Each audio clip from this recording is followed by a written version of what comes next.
আমি চাচ্ছি আপনারা বাসায় যে এক টুকরা কাগজ নিয়ে তাতে আপনার মতে একটা পারফেক্ট দিনের বর্ণনা লিখুন।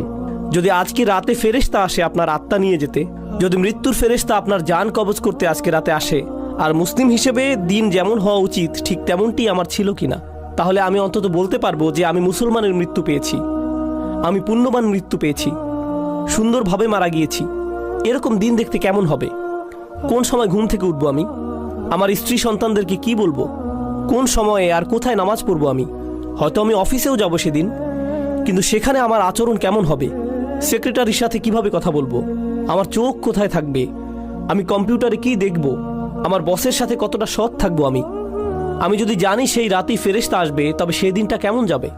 মুসলিম হিসেবে একটা পারফেক্ট দিন দেখতে কেমন হবে? এই দিনটি কিন্তু আপনার ক্ষমার বাইরে যাবার দরকার নেই। দিনটি হতে পারে যে কোনো সাধারণ দিন, আপনার যা করা উচিত তাই করছেন। এতে যেসব জিনিস থেকে